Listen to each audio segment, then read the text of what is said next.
우리 지난 시간에 우리가 이제 신구약의 중간기 말라기하고 그 다음에 예수님 오실 마태복음하고 그 사이에 이제 시간이 한 450년 정도 차이가 난다고 그랬죠. 그 450년 동안에 무슨 일이 있었냐.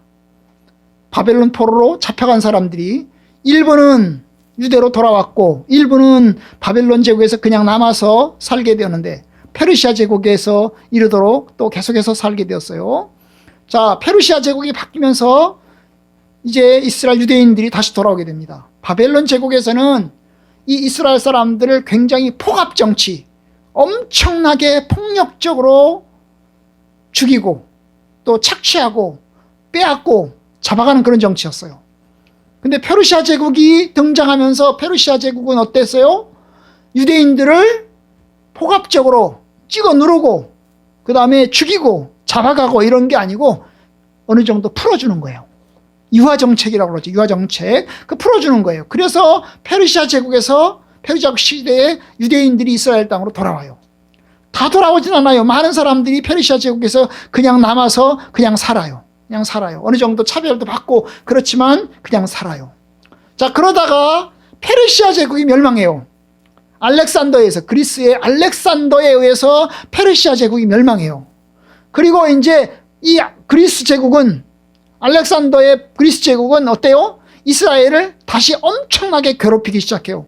폭압 정치를 하기 시작을 해요. 자, 알렉산더가 조금 얼마 안 있다가 죽었어요. 알렉산더가 죽고 난 다음에 그리스는 네 조각으로 나눠져요.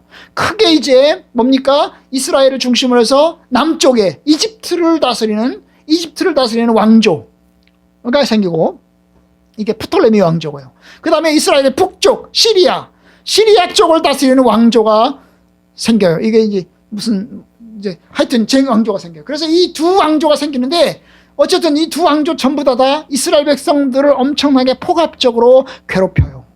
이 왕조들은 이제 알렉산더가 죽으면서 그리스가 4개 조각으로 나는데, 4개 조각으로 난 이 4개 중에서 특별히 2개, 이스라엘의 북쪽의 시리아 쪽, 그 다음에 남쪽의 이집트 쪽, 이게 이제 서로 공격하고 서로 잡아먹으려고 합니다.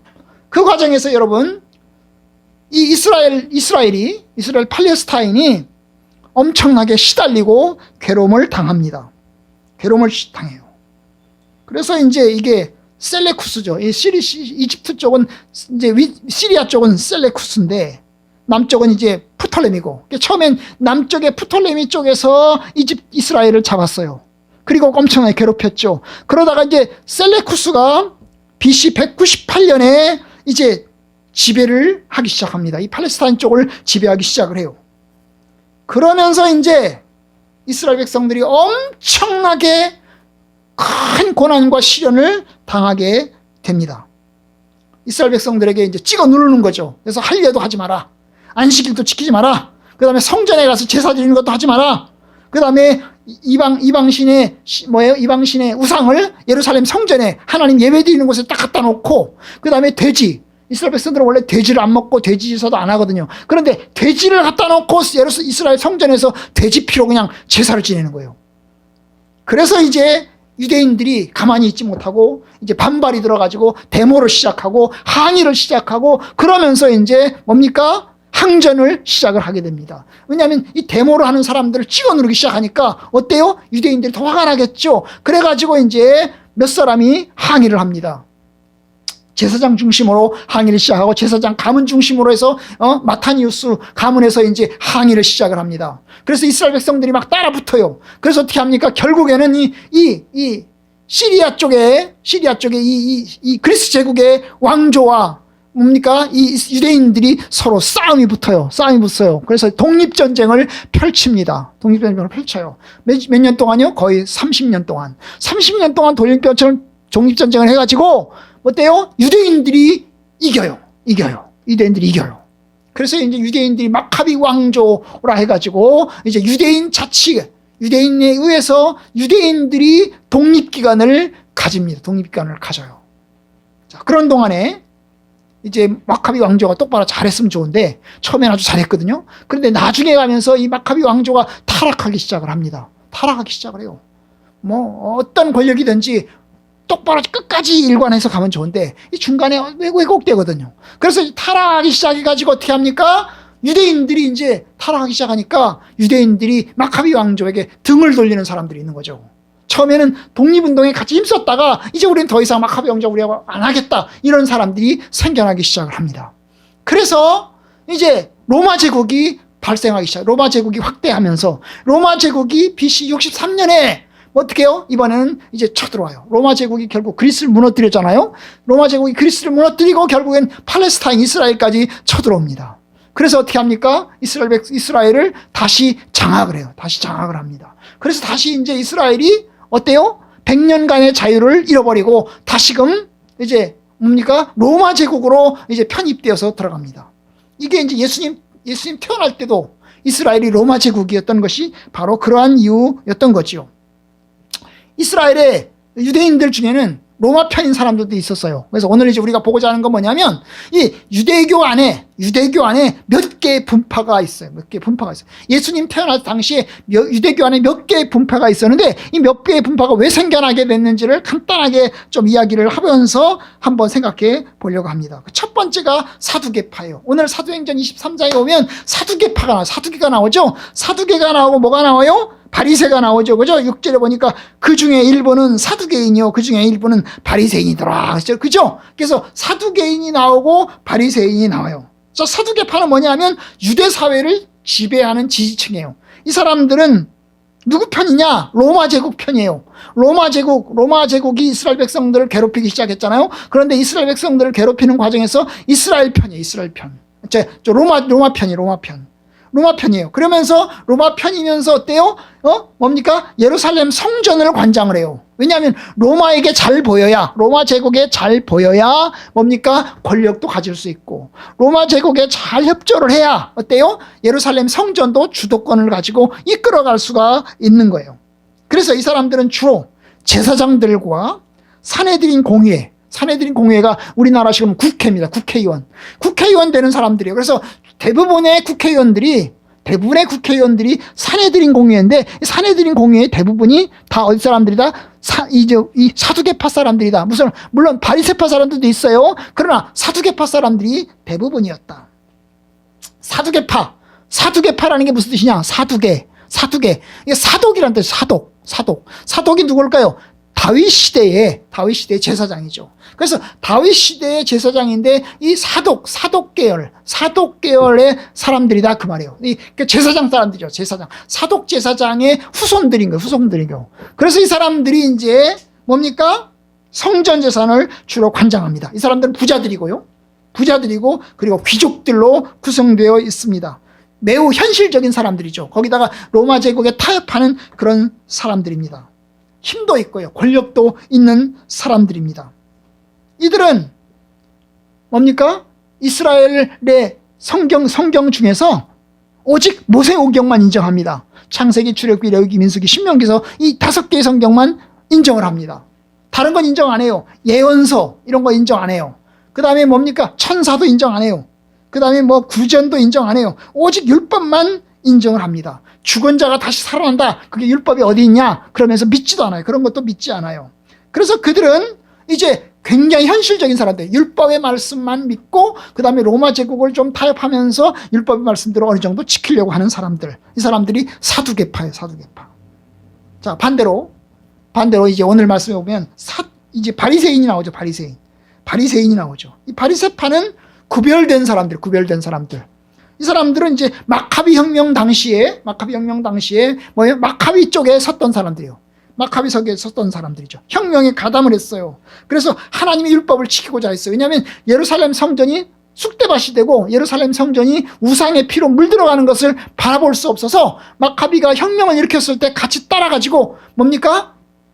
싸우는 거죠. 이 셀레쿠스 왕조와 이제 그리스의 셀레쿠스 왕조와 이제 싸워요.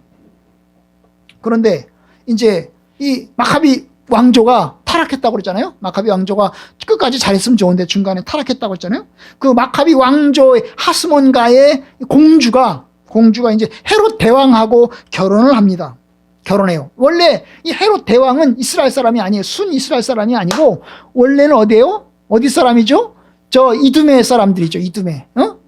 에돔 사람. 그런데 에돔 사람하고 결혼을 하니까 이 바리새인들이 들고 일어나요. 하스몬 왕가와 결벌을 합니다. 왜냐? 이스라엘이 타락했다는 거예요. 하스몬 왕가가 타락했다는 거죠. 이 타락한 상태로 있으면 하나님께서 우리 이스라엘을 구원하지 않는다. 그래서 우리는 오직 하나님께만 충성한다. 우리는 하스몬 왕가도 충성하지 않는다. 그래가지고 이 사람들은 이제 어떻게 합니까? 율법도 지키고 할례도 지키는 쪽을 강조를 했어요. 오직 율법을 지키면서 하나님께서 우리 이스라엘 백성들을 구원해 주시기를 간절히 열망을 했어요. 이 사람들은 이제 율법, 모세오경 율법을 받아들이고 구약성경 전체를 다 받아들여요. 구약성경 전체만 받아들이는 게 아니라 구전도 받아들여요. 그리고 또한 뭡니까? 부활도 믿어요. 그래서 오늘 본문에 보면 사도행전 23장에 보면 바리새인들은 부활도 믿는다고 그랬어요. 그죠? 바리새인들은 부활도 믿는다고 그랬어요. 자, 세 번째. 오늘 성경에 나오지 않은데요. 세 번째 파가 있어요. 그게 에센파예요. 에센파. 에세네라고도 하고 에센파라고 하는데 이 에센파가 있어요. 에센파는 원래 마카비 혁명 때 바리새인들과 같이 했던 사람들이에요. 그래서 바리새인이 마카비 혁명에 같이 참여했었어요. 그러다가 마카비 왕조가 타락했다고 그랬잖아요. 그리고 하스몬 왕가의 그 공주가 헤롯 왕과 결혼했다고 그랬잖아요. 그러면서 바리새인들이 들고 일어나가지고 하스몬 왕과 결별을 했다고 그랬잖아요. 결별을 했어요. 그런데 이 바리새인들은 결별하기로 했지만 그대로 세속에 그냥 세속에 살면서 우리 율법을 지키자, 우리 하나님 말씀대로 살겠다, 이런 사람들인데요. 이 에센파는 뭐예요? 아예 산속에 들어가는 거야. 아니, 우리 이 세상 보니까 너무 타락했어. 이 세상 사람들 너무 타락해가지고 여기서는 율법을 지킬 수가 없어. 그래서 하나님의 율법을 온전하게 지키려면 어디 들어가야 돼? 산속에 들어가야 돼. 그래서 어디로 가면? 광야, 사막으로 가는 거예요. 사막에 들어가서 사막에서 집을 짓고 사막에서 살아요. 그 사람들은 개인 재산도 안 가져요. 사회 재산도 없어요. 여러분, 바리새인들은 집에서 살기 때문에 사회 재산, 개인 재산 다 있는, 개인 소유물이 다 있는 거야. 그런데 이 에센파는 개인 소유물도 없어요. 그냥 공동 생활을 다 하는 겁니다. 은둔하고 수도원 생활을 하는 겁니다. 그래서 이제 사막에서 오로지 하나님 말씀 연구하고, 그 다음에 오로지 기도하고, 오로지 뭡니까? 거기 있는 사람들끼리만 으쌰 신앙생활 잘하자, 굳세게 신앙생활 하자, 이런 사람들이 바로 에센파입니다. 에센파예요. 아마도 하나님께서 우리를 이렇게 신실하게 정말 율법대로 기도하고 성경 연구 열심히 하고 하나님 말씀대로 아주 깨끗하게 살면 하나님이 구원해 주지 않겠냐, 그러면서 하나님을 열망했던 것입니다. 세례 요한이 아마 에센파 출신인 것 같다, 그런 이야기가 있어요. 왜냐하면 세례 요한도 여러분 성장하면서 어디서 살았어요? 사막에서 살았어요. 예수님은 어디서 살았어요? 예수님은 공생애를 시작하기 전까지 집에 살았어요. 누구랑? 육신의 가족들이랑, 그죠? 마리아와 그 형제들 가족들이랑 어디서 살았죠? 나사렛 동네에서 살았어요, 예수님은. 그런데 세례 요한은 어디서 살았어요? 세례 요한은 들판에서 살았어요. 들판에서 자라면서 들판에서 혼자 살았어요. 그러다가 갑자기 세례 요한이 나타난 거죠. 그러니까 세례 요한하고 예수님하고 사는 방식이 달랐다고요. 공생애로 나타나기 전까지 사는 방식이 달랐어요. 어쨌든 에센파가 있어요. 에센파. 그 다음에 또 한 파가 있어요. 또 한 파. 이건 뭐냐면 열심당이에요. 젤롯당이라고도 그러는데 열심당이 있어요. 이 젤롯당과 열심당은 뭐예요? 이 사두개인들을 아주 싫어해. 싫어하는 정도가 그냥 우리하고 생각이 안 맞다. 생각이 안 맞으니까 나는 너희들 싫다. 우리는 오직 율법대로만 살겠다, 이런 정도가 아니에요. 율법대로만 살 정도가 아니라 이 로마에 아부하는 사람들은 우리가 그냥 놔둘 수 없어. 그래가지고 어떻게 해요? 로마에 아부하는 사람들을 다 죽여버리는 거야. 다 죽여버려. 그래서 이제 젤롯당이라고 그러는데, 이 젤롯당이라는 말이 열심당이에요. 열심이 있다는 거야. 누구한테 열심이 있겠어요? 하나님한테 열심이 있는 거야. 근데 열심이 너무나 큰 거야. 엄청난 열심이 있는 거야. 그 열심이 너무나 크기 때문에 하나님 말씀대로 안 사는 사람들은 그냥 안 놔둬. 그냥 죽여버리는 거야. 예? 그래서 이제 이 사람들은 이제 마카비 혁명의 창시자인 마따디우스, 이 사람하고 비슷해요. 우리는 율법을 위해서 열심을 다한다. 그래서 로마 이제 그리스도랑 싸웠잖아요. 항전을 했잖아요. 항전해가지고 독립전쟁을 했잖아요. 마찬가지로 이 젤로 땅 역시 로마와 독립전쟁을 펼치는 쪽으로 나아가는 사람들인 것입니다. 그래서 이제 로마가 세금을 징수하기 위해서 뭡니까? 호정령을 내리잖아요.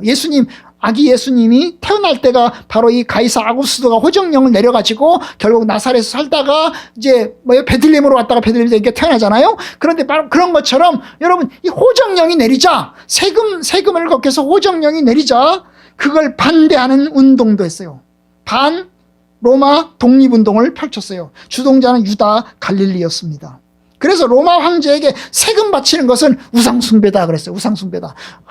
오직 우리는 하나님께만 헌금하고 오직 하나님께만 돈을 내는데 로마 제국에다가 돈을 낸다니 그것은 곧 뭡니까? 하나님을 배신하는 거다. 그건 우상숭배하는 것과 똑같다. 이래가지고 엄청나게 세금 내는 것도 반대를 했습니다.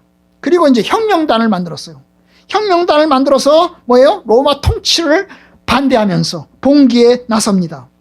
바리새인들처럼 그냥 수동적으로 반대하는 정도가 아니라 아주 능동적으로 적극적으로 반대하는 거예요. 그래서 이 열심당은 뭐예요? 칼을 가지고 다녀요. 뭘 가지고 다닌다고요? 칼을 가지고 다녀요. 칼을 가지고 다니다가 어떤 놈을 죽일까요?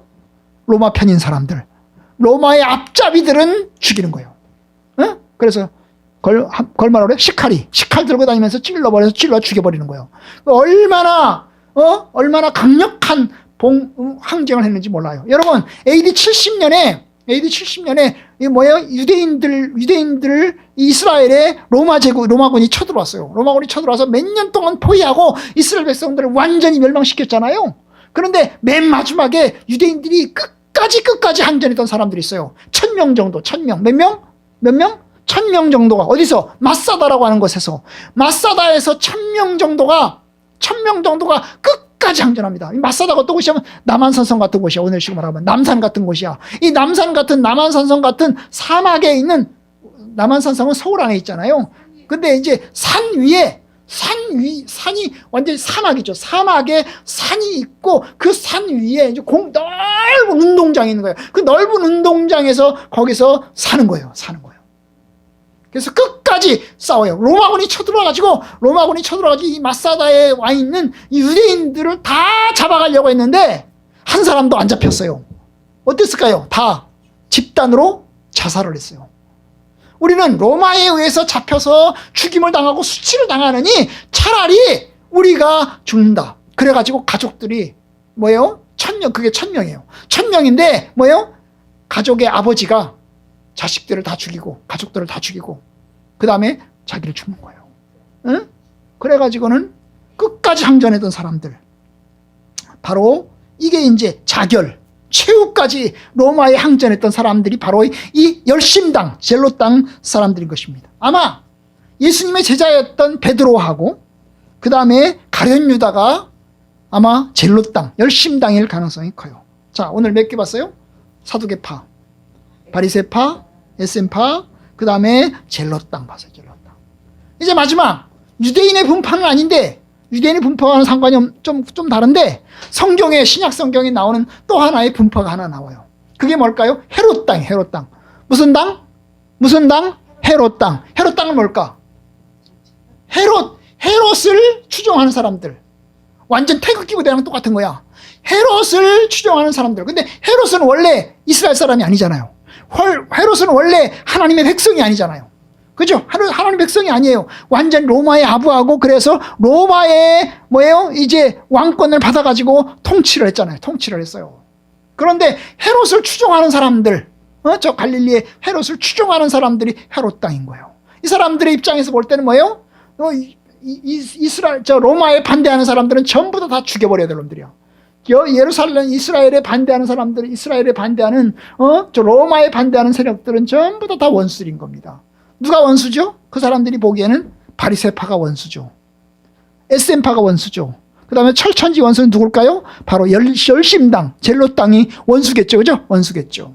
자, 그래서 이제 여러 종파가 있던 거예요. 우리나라도 마찬가지죠. 우리나라도 지금 여러 개의 종파가 있잖아요. 민주당, 그 다음에 뭐 국민의힘 이런 식으로 여러 종파가 있잖아요. 이건 정치적인 종파고, 그 다음에 종교적인 의미에서 종파도 여러 종류가 있잖아요. 그죠? 여러 종류가 있어요.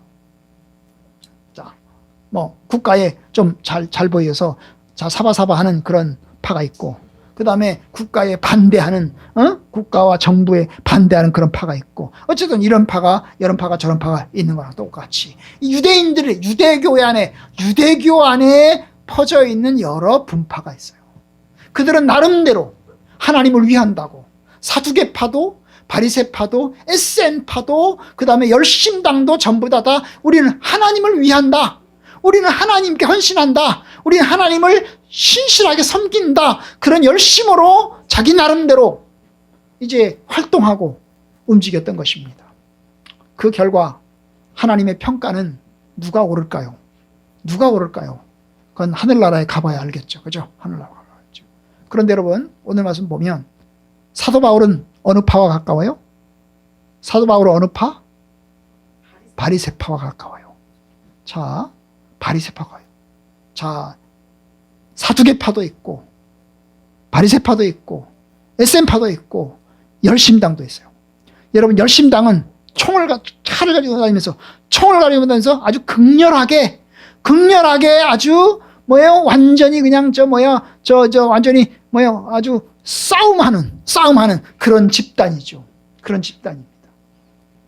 그런 집단이죠. 청와대를 깨부수자. 헌법재판소를 파괴하자. 이런 거죠. 그죠? 파괴하자. 그 정도 말로만 하는 게 아니라 어때요? 그냥 담 넘어 들어가서 때려부수고, 죽이고, 잡아가고, 이런 거죠. 그죠? 아주 극렬분 자들이에요. 극렬분 자들. 자, 이게 바로 열심당과 같은 사람들이에요. 자, SN파는 어떤 사람들? SN파는 산속에 들어가는 거죠. 이거 진짜 더러운 놈들, 누구도 싫고. 우리 산속에 들어가서 우리끼리 신앙생활 잘해보자. 우리끼리만 하자. 이런 거죠. 그죠? 이런 거죠. 자, 또, 뭡니까? 이 사두개파는 뭐예요? 그냥 아부하는 거죠. 권력을 가진 사람들과 아부해가지고 잘 보여가지고 우리가 무조건 지지해 줄 테니까 잘 보여가지고 땅도 불화받아가지고 예배당 짓고, 그 다음에 잘 보여가지고 뭡니까? 권력이 어떤 재정적인 정부 지원도 좀 받고, 이런 거죠. 이런 거예요. 바리새파는 어때요? 바리새파는 비판적입니다. 권력이 아부하지 않아요. 그냥 신실하게 생활하면서 어때요? 비판적인 눈으로 바라보는 겁니다. 그런데 사도 바울이 누구 파 출신? 바리새파 출신. 물론 나중에 예수님께서 교회를 만드시고 부활하시고 다음에 교회가 세워질 때는 바리새파 사람들도 교회로 들어왔고, 사두개파 사람들도 교회로 들어왔고, SN파 사람들, 심당, 젤로당 사람들도 교회로 들어왔어요. 그래서 이제 교회 안에서 여러 종류의 파들이 예수 그리스도를 중심으로 하나가 되어가기 시작을 했습니다. 어쨌든 우리가 결론적으로 이야기할 것은 뭐냐면, 그만큼 예수님이 오셨을 때는 유대인들 사회가 분열되어 있었다. 오랜 고난을 거치면서 외세에 의해서 바벨론, 페르시아, 그 다음에 그리스, 로마 제국 여러 나라에 의해서 수백 년 동안 외세의 지배를 받으면서 참 그들은 이제 분열되어 가기 시작을 했던 것입니다. 완전한 통치가 없고, 그 다음에 오직 하나님께서 오셔서 구원해 주기를 바라는 마음은 점점 커져가고 있었어요.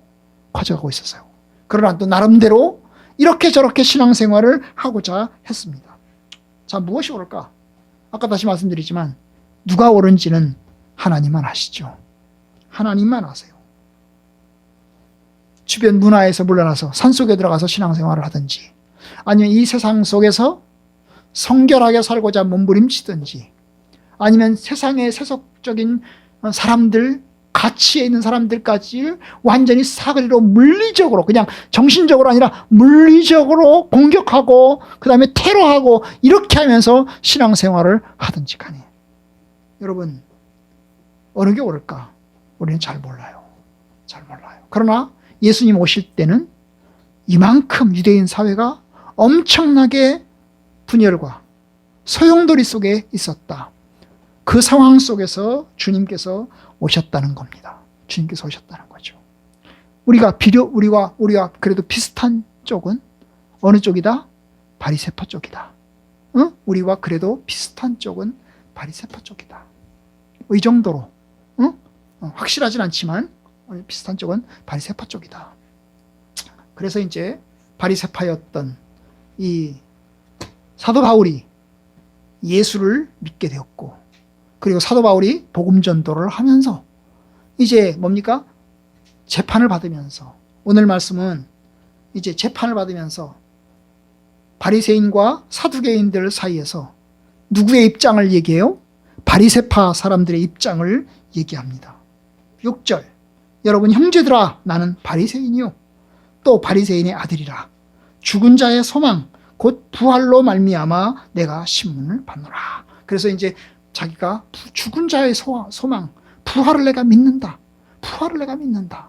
그걸 강조하고 있어요. 그런 면에서 여러분, 우리의 신앙은 바리새파와 조금 비슷합니다. 동일하지 않지만 비슷합니다. 어쨌든 우리가 이제 구약의 유대인 분파에서 우리가 기독교가 나온 게 아니고 예수님을 통해서 우리가 교회가 시작됐고 예수님을 통해서 하나님을 믿게 됐어요. 그죠? 그래서 우리는 예수님을 따라서 이제 신앙생활을 해가는데, 그런 면에서 우리가 이제 우리 나름대로의 이제 여러 가지의 상황들을 바라보면서 올바르게 신앙의 방향을 잘 잡아가는 것이 하나님의 선하신 뜻이다. 그런 면에서 우리는 아직도 우리의 여정은 끝나지 않았다. 계속해서 나아가야 된다. 여러분 그렇게 하시고 신앙생활을 잘 감당해 나가시기를 주의 이름으로 축복합니다.